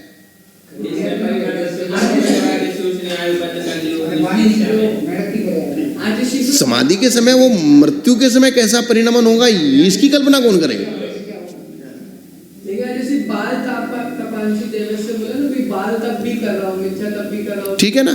तो फिर मुनि मिथ्या तब भी कर रहा हो तो मिथ्या दृष्टि तब करने वाला 12वें स्वर्ग तक जाता है, नरक भी जाएगा। वो जो गया है वो द्रव्य से, उसके मरते समय जो परिणाम होते हैं, मरते समय परिणाम में अगर आपकी कृष्ण लेशा है तो कृष्ण लेशा के साथ अगर आप मरोगे तो कृष्ण लेशा वाले ही स्थान पे जाओगे। अब आप चाहे सम्यक दृष्टि हो चाहे मिथ्या दृष्टि हो, लेकिन आप शुक्ल लेशा के साथ मर रहे हो तो आप 12वें स्वर्ग के ऊपर ही जाओगे। सम्यक दृष्टि कृष्ण लेशा तो होती नहीं। ऐसा किसने कह दिया? जैसे चौथे गुण स्थान में 6 लेशा होती हैं। सम्यक दर्शन प्राप्त करने वाला नरक रेंज में जाता नहीं। कि ऐसा किसने कहते हैं रक्त रिंग में जाता है? रक्त शाकाचारी में सब तो वो एक आयु बंद के आयु बंद अगर नहीं हुआ है तो नहीं जाता नहीं तो देव दुर्गति हो जाएगी है। देव दुर्गति हो जाएगी। किसकी? कृष्ण लेशा वाला है उसकी देव दुर्गति हो जाएगी। नहीं तो कृष्ण लेशा वाला देव में जाता ही नहीं। नरक के कैसे बनेगा? पानी में का बीन शुभ लेशा है ना ऊपर। शुभ लेशा था विग्रह गति में तो 6 लेशा उसकी हो सकती है ना। नहीं, विग्रह गति में 6 लेशा किसने कही? पीतांबर लेशा। पिता नहीं, विग्रह गति में 6 लेशा होती है क्या? हो सकती, होती है क्योंकि 7वें नरक में जाएगा तो लेशा लेके ही जाएगा। 7वें नरक में कृष्ण लेशा लेके जाएगा। आदिशी विग्रह गति की लेशा। देव दुर्गति में आदित्य त्रिशु पीतांत लेशा। आदि के आदित्य त्रिशु कृष्ण नील कापोत और पीत, ये 4 लेशा लेके जाएगा। तो वही तो कह रहे हैं जब कृष्ण लेशा वाला माता है तो वो यंत्रों में तो जा सकता है ना। हाँ जा सकता है। तो ये तो कह रहे हैं सम्यक दृष्टि है कृष्ण लेशा वाला है नरक में ना जाकर वहां जाए। वहां भी जा सकता है। सम्यक दृष्टि कैसे जाएगा? वो मिथ्या दृष्टि जाएगा। भवनवासी व्यंतर ज्योतिष में तो सम्यक दृष्टि आता ही नहीं। हाँ? वो तो मिथ्या दृष्टि जाएगा। हाँ। अच्छा जैसे मुनि महाराज की समाधि ऊपर जा रहे थे भगवान के देवायु तो बंद हो गया। देवायु का बंद हो गया। लेकिन वो बिगड़ गए परिणाम तो वो मिथ्यात्व जा गए जो। हाँ देवायु में तो जाएंगे, लेकिन देवायु में से घाताइश को जाएंगे ना। जैसे 16वें सागर की आयु बंद की, पहले 16वें स्वर्ग की आयु बंद की, पहले स्वर्ग में चले गए। अगर वे सम्यक दृष्टि बचे रहे, सम्यक दृष्टि बचे रहे तो 2 सागर की आयु 2.5 सागर की मिलेगी। और अगर मिथ्या दृष्टि हो गए तो 2 सागर में से कुछ अधिक मिलेगी। पल्ले का संख्या तो भाग उत्कर्षण होता है, उत्कर्षण अपकर्षण होता है, संक्रमण नहीं होता है ना आयु। नहीं हम ये पूछ रहे हैं तो आयु तो वो भी कहलाती है भवनत्र की। हाँ तो देवायु हाँ देवायु है। तो वहां पर भी आ सकता है। आवाज में भी आ सकता है। वो मिथ्यात्व के साथ आएगा। हाँ मिथ्यात्व के साथ ही जाएगा ना। मतलब मुनि महाराज की जो आयु ऊपर जा रहे थे वो अंत में परिणाम बिगड़ने से ऐसे मिथ्या दृष्टि हो गए। एक पूर्ण 8 वर्ष में जिसने सम्यक दर्शन को धारण करके 7वां गुण स्थान प्राप्त किया, किसमें? 8 साल की उम्र में। कितने साल की उम्र में? 8 साल का बच्चा कितना सा होता है? एक पूर्व कोटि की आयु है। और जैसे ही 8 साल पूरे हुए तुरंत उसने सम्यक दर्शन के साथ सीधा 7वां गुण स्थान प्राप्त किया। और एक पूर्व कोटि तक निरतिचार संयम के साथ, सम्यक्त के साथ संयम का पालन किया। अर्थात एक समय के लिए भी वो किसी भी दूसरे गुण स्थान में नहीं है, 6ठे 7वें गुण स्थान में ही रहा। और जबकि 6ठे 7वें गुण स्थान का काल है कुल अंतर्मुंड। और आयु के अंत में वो मिथ्यात्व को प्राप्त होके 10,000 वर्ष की आयु वाले सबसे हीन देवों में गया। किसमें गया? 10,000 वर्ष की आयु वाले स्वर्ग के देव। स्वर्ग में तो गया क्योंकि देवायु कहीं बंद कर ली। तो 10,000 वर्ष की आयु का देव का मतलब सबसे हीन देव, सबसे हीन देव। उससे कम आयु होती नहीं स्वर्ग में। तो एक पूर्व कोटि तक उसने संयम का पालन किया, निरतिचार संयम पालन किया। और 8 साल में दीक्षा ली। और 8 साल में दीक्षा लेते ही सार तुरंत वो 7वें गुण स्थान को टच किया सम्यक दर्शन के साथ, अर्थात मिथ्यात्व से सीधा 7वें गुण स्थान में। और एक पूर्व कोटि कोई छोटा मोटा काल नहीं होता है, बहुत लंबा काल होता है। यहाँ तो 10-20 साल पालना भारी हो रहा है। उसमें भी 1000 बाने हैं। नहीं तो महाराज तो ये परिणामों की विचित्रता है। 10,000 वर्ष जो हुए वो भवनत्रिक में ही तो होंगे। हाँ भवनत्रिक में, ऊपर नहीं होंगे। 10,000 वर्ष की जो हीन आयु है वो भवनत्रिक में ही है। अगर पूछा जाए मुनि नरक जा सकता है तो आपका मतलब ऐसा आकर के जा सकता है। हाँ तो मुनि तो गया वो एक पूर्व कोटि तक उसने जो संयम का पालन किया है, उसने लास्ट में मिथ्यात्व को प्राप्त होने का मतलब कपड़े नहीं पहन लिए। लास्ट में मिथ्यात्व को प्राप्त होने का मतलब उस कपड़े पहन के मिथ्यात्व को प्राप्त नहीं हुआ। वो परिणामों से मिथ्यात्व को प्राप्त हुआ। अंतिम श्वासों तक रहा। हाँ उसके बाद भी परिणामों की अपेक्षा से वो नरक, परिणामों की अपेक्षा वो नरक जा सकता है, या हिंद देवों में जा सकता है, या मनुष्य में जा सकता है, या त्रियंश में जा सकता है। और फिर 10,000 वर्ष की देवों की आयु को पालन करके फिर वो एकेंद्रियों में चला गया और अर्धपुद्गल परिवर्तन काल तक घूम गया। ऐसा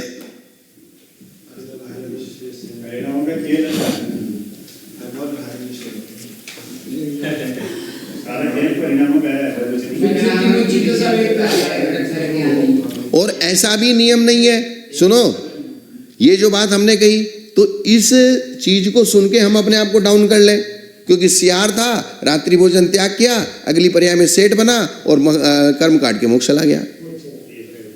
तो ये भी उदाहरण है। तो इसलिए किसका तीर कब लग जाएगा, इसलिए मारते रहो, ये चीज है। तो इसलिए ये सोच के कि आप एक पूर्व कोटि तक संयम का पालन किया, फिर भी उसकी ऐसी दशा हो गई, तो ये सोच के अपन बिल्कुल अपने आप को डाउन कर लें, तो अपन 25-50 साल में क्या करेंगे? तो ऐसा भी नहीं है, 25-50 साल में नहीं है, साल 2 साल में भी वो काम बन जाता है, अंतर्मुहूर्त में काम बन जाता है। जैसे भरत चक्रवर्ती के निकोज से निकले, निकोज से सीधे मनुष्य पर्याय में आए और मनुष्य पर्याय में आके मोक्ष चले गए। लेकिन तो ये क्यों सोचना कि वो एक पूर्व कोटि वाला उदाहरण अपने ऊपर क्यों लागू करना? अपन तो अपने ऊपर वो लागू करें सियार वाला उदाहरण। हाँ, भारी तो है ही।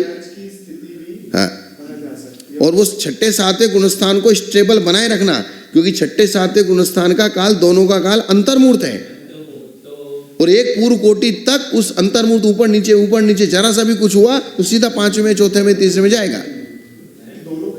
हाँ, 6ठे का भी वो बड़ा होगा, लेकिन है दोनों का अंतर्मुहूर्त, उसमें टिक नहीं सकते आप। 6ठे का काल पूरा हुआ, अगर 7वें में नहीं गए तो 5वें में जाना पड़ेगा। हाँ, 5वें का दीर्घ काल है। अब गुणस्थानों में बंधु विच्छित्ति की गाथा पढ़ लेते हैं। 16 स्मरण 20 नभम 10 चौचक्के बंधवो छिन्ना दुगती से दुर्भुवे पण 16 जोगिणो एको। पहले गुणस्थान में ये गाथा याद करनी जरूरी है। पहले गुणस्थान में 16 प्रकृतियों की बंधु विच्छित्ति होती है। पहले गुणस्थान में कितने की? 16। बंद योग्य प्रकृति 120। 120 का मेजरमेंट अपने को इसमें मिलाना है। तो नहीं, बंद तो ज्यादा का होता है। पहले गुणस्थान में 120 प्रकृति टोटल बंद योग्य हैं। 120 प्रकृति क्या है? बंद योग्य। उसमें भी 120 प्रकृति बंद योग्य चारों गति की अपेक्षा। किसकी अपेक्षा? चारों। अब मनुष्य गति में, त्रियंज गति में, देव गति में, नरक गति में, या फिर नरक में भी पहले, दूसरे, तीसरे, चौथे नरक में, या देवों में भवनवासी आदि में, या फिर आगे 16वें स्वर्ग तक, या फिर ऊपर सर्वार्थ सिद्धि तक, कितनी प्रकृतियां किसके बंद योग्य हैं, उसमें से प्रकृति बंद विच्छित्ति होगी। क्या? किसी की एक ही होगी, किसी की 16। मैक्सिमम 16। बंद तो आज से 120 या किसी का नहीं होगा। नहीं, 120 भी नाना जीवों की अपेक्षा है। किसकी अपेक्षा है? ना। अब 4 आयु में से एक साथ तो नहीं बनती। एक तो सत्ता में होती है और एक आयु बनती है, और दो खाली। लेकिन चारों आयु बंद योग्य है, इसलिए गिनती 120 की होगी। हाँ, ऐसा। तो पहले गुणस्थान में 16 प्रकृति होगी। साधन दूसरे गुणस्थान से लेके अप्रमत्त गुणस्थान तक 25, दूसरे गुणस्थान में 25, तीसरे गुणस्थान में 0, चौथे गुणस्थान में 10, 5वें में 4, 6ठे में 6, 7वें में 1, और अपूर्वकरण के पहले भाग में 2, 6ठे भाग में 30 और सप्तम भाग में 4, और 9वें गुणस्थान में 5, 10वें गुणस्थान में 16 और संयोग केवली के 1 प्रकृति की बंध विच्छित्ति होती है। तो ये हो गई पूरी 120।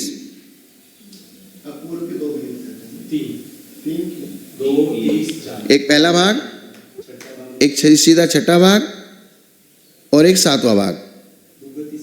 7वें भाग में 4, छठे भाग में 3 और पहले भाग में 2। हाँ, 11वें भाग में 11वें भाग में 0। हाँ, और 14वें में 0। 14वें में 0, चौथे में 13वें में ही बंद रहित हो गया ना। बंद रहित हो गया ना, अयोग केवली हो गया ना 14वें में। तो योग ही नहीं बचा तो कर्म कैसे आएंगे? आश्रम ही नहीं बचा। 4थे में कितनी होगी? 10। ये अभी आगे चार्ट आ जाएगा ना। पांचवें में 1, 4, छठे में 6, सातवें में 1 नहीं। हाँ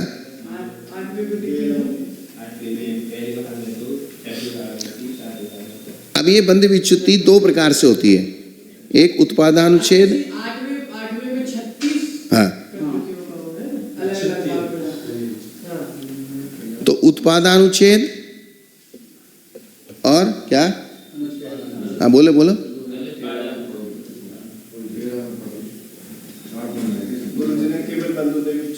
हाँ वो क्या करते हैं, कोई भी जब शास्त्र पढ़ाते हैं तो आगे पीछे का कुछ भी विषय नहीं पढ़ा के सीधा बंध विच्युति पढ़ा देते हैं।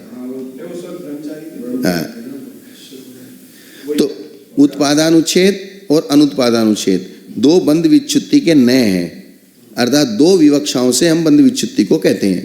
तो उत्पादानुच्छेद को द्रव्यार्थिक नय कहते हैं। उत्पादानुच्छेद को क्या कहते हैं? द्रव्यार्थिक। और इस नय की अपेक्षा से जहां अस्तित्व है वहीं विनाश है।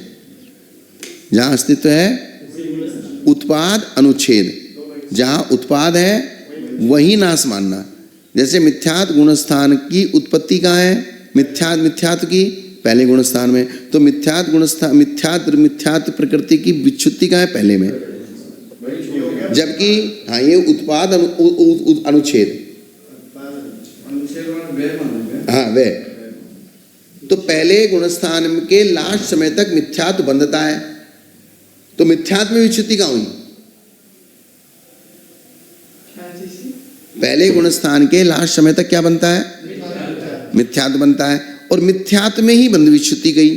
तो मिथ्यात्व गुणस्थान के लास्ट समय तक तो बंध होता है, तो बंध विच्युति तो आपको अगले समय में कहनी पड़ेगी, दूसरे गुणस्थान में। क्या? हाँ तो वो अनुत्पाद अनुच्छेद, जहां उत्पत्ति नहीं है वहीं उसकी विच्युति मानना। और उत्पादानुच्छेद का मतलब जहां तक बंध है वहीं उसका विनाश मानना। यही समझ में? एक मिनट, ये क्या होता है? जैसे मिथ्यात् प्रकृति है ये, और ये मिथ्यात् गुणस्थान है ये। तो मिथ्यात् गुणस्थान के ये समय है, क्या है? समय। तो जब तक वो मिथ्या दृष्टि रहेगा तब तक उसको मिथ्यात् प्रकृति का बंध होता रहेगा। तो कहां तक होगा? यहां तक, लास्ट समय तक होगा। तो हमने क्या कहा? मिथ्यात् गुणस्थान के अंत में बंध विच्युति हो गई। तो अंत में कहां हो गई? नहीं हुई, अंत तक तो बंद हो रहा है ना। मिथ्यात्व के अंत तक क्या हो रहा है? बंद हो रहा है। मिथ्यात्व के अंत तक बंद हो रहा है और अंत में बंध विच्युति हो गई। हाँ तो इसको उत्पाद अनुच्छेद कहेंगे। जहां उत्पत्ति हुई वही विनाश हुआ, वही उसका विनाश। अब दूसरा न्याय जो कह रहा है, दूसरा न्याय क्या कह रहा है? अनुत्पाद, अर्थात इसके आगे वाला जो गुणस्थान है वहां हम विच्युति मानेंगे। जो भी आएगा, हाँ जो भी आएगा, चाहे वो छठा है चाहे सातवां है, छठा तो नहीं आएगा, सातवां आएगा, चौथा आएगा, पांचवा आएगा, तो उसके अगले गुणस्थान से हम इसकी बंध विच्युति मिथ्यात्व की मानेंगे। तो जहां ये बंध नहीं है वहां बंध विच्युति मानेंगे। तो ये हुआ अनुत्पाद अनुच्छेद। तो दोनों पढ़ेंगे, इसमें सिर्फ पहला वाला पढ़ेंगे, अनुत्पाद अनुच्छेद वाला नहीं पढ़ेंगे, उत्पाद अनुच्छेद वाला पढ़ेंगे। कौन सा पढ़ेंगे? अर्थात ये कहेगा देवायु की बंध विच्युति कहाँ हुई? 7वें गुणस्थान में। अर्थात 7वें गुण, ये 7वां गुणस्थान है, तो 7वें गुणस्थान के अंत तक देवायु बंधेगी और 8वें गुणस्थान का जैसे ही प्रवेश होगा तो देवायु की बंध विच्युति हो जाएगी। अब ये मूल बात ये है। अब इसको आप कैसे भी समझ लो, अगले वाले से लेंगे। हाँ लेकिन जो व्यवस्था चलेगी उत्पाद अनुच्छेद, यही कहेंगे 7वें गुणस्थान के अंत में देवायु की बंध विच्युति हो गई। तो अंत में का मतलब 7वें गुणस्थान का अंत तो ये है, तो यहां तक तो देवायु बंध रही है, बस यहां के बाद नहीं बंध रही। इसलिए इसको यही कह दिया।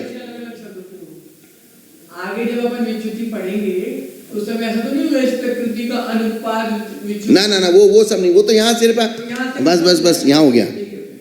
यहाँ हो गया, वह आगे दो बार बार दोन ऐसे नहीं समझा के आपको कंफ्यूज नहीं करेंगे। तो इसलिए पहले ही इन्होंने बता दिया कि हम जो भी कथन करेंगे उत्पाद अनुच्छेद की अपेक्षा से करेंगे। किसकी अपेक्षा से करेंगे? बस। तथा जहां अस्तित्व ही नहीं है वहां बुद्धि में कैसे आ सकता है? अतः जब बुद्धि में नहीं आएगा तो वचन के अगोचर होने से अभाव हुआ, एवं अभाव होने से व्यवहार की प्रवृत्ति नहीं हो सकेगी, क्योंकि अभाव नाम का कोई पदार्थ है नहीं, उसको जानने वाला कोई सत्य प्रमाण भी नहीं है। तो प्रमाण सत रूप वस्तु को ही जानता है, असत रूप वस्तु में इसका व्यापार नहीं होता। यदि असत रूप में प्रमाण का व्यापार माना जाएगा तो गधे के सींग में भी प्रमाण के विषय की प्रवृत्ति मानी जाएगी, किंतु ऐसा होता नहीं है, क्योंकि गधे के सींग की अनुपलब्धि है। गधे का सींग नहीं होता, हेतु दो, हेतु देना पड़ेगा। तो कौन सा हेतु दिया? अनुपलब्धि हेतु। कौन सा हेतु? कि आज तक किसी ने भी गधे का सींग देखा नहीं है, अर्थात गधे का सींग इस प्रकृति में गधे के सिर पे कभी उपलब्ध हुआ ही नहीं है, तो हम कैसे कहते हैं कि गधे का सींग होता है? तो इसको कहते हैं अनुपलब्धि हेतु। जैसे अभय कुमार ने कहा था पहले भालू की रस्सी दो, हाँ, तो मैं बना। हाँ? अतः जहां पर अस्तित्व है वहीं पर नास्तित्व है। व्यवस्था क्या? जहां सत है वहीं, जहां अस्थि है वहीं नास्ति है। तो इसलिए मिथ्यात्व गुणस्थान में मिथ्यात्व का अस्थि है, तो मिथ्यात्व गुणस्थान में ही हमने उसकी विच्छुत्ति कर दी। इसलिए अनुत्पादानुच्छेद ये पर्यार्थिक न्याय का विषय है। इस न्याय के अभिप्राय अनुसार जहां सत्व नहीं है वहां अभाव है। भाव की उपलब्धि होने पर अभाव का विरोध है, क्योंकि सद्भाव, जहां भाव की उपलब्धि है तो अभाव कैसे मानेंगे? तो मिथ्यात्व गुणस्थान के लास्ट समय तक मिथ्यात्व का बंध है, तो अभाव कैसे मानेंगे वहां? तो दो पर्याय एक साथ नहीं हो सकती। भाव है तो भाव रूप पर्याय होगी, और अभाव है तो अभाव रूप पर्याय। तो भाव अभाव दोनों पर्याय एक साथ कैसे हो जाएंगी?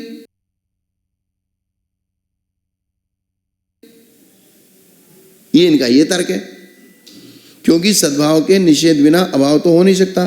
तथा ऐसा भी नहीं कि कर्मों का नाश नहीं है, क्योंकि घात्या व अघात्या कर्म सर्वत्र नहीं पाए जाते।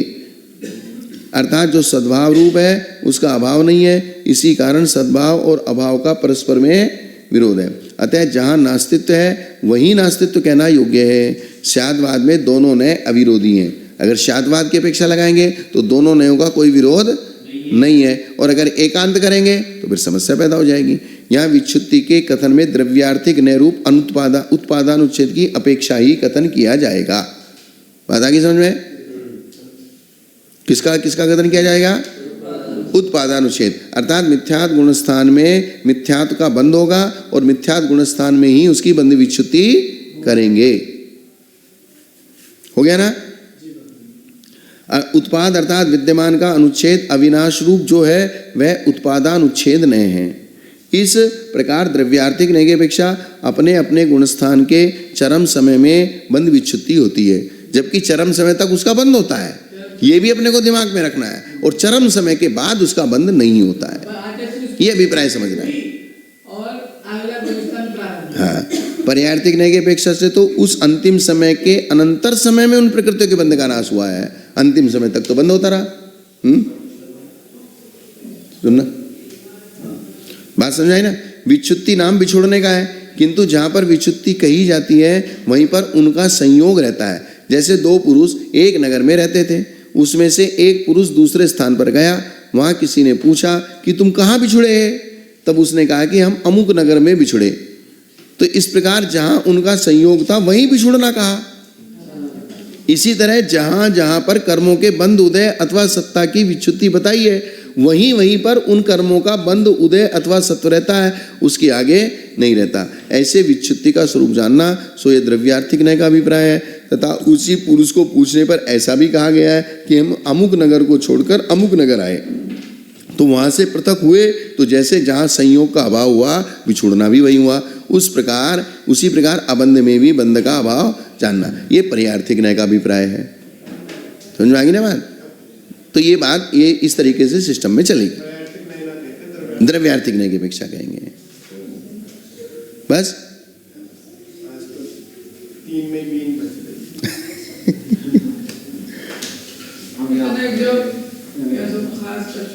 गाथा को अर्थ तो आसान है। बस बेटा, जावाणी के ज्ञान से लोकालोक।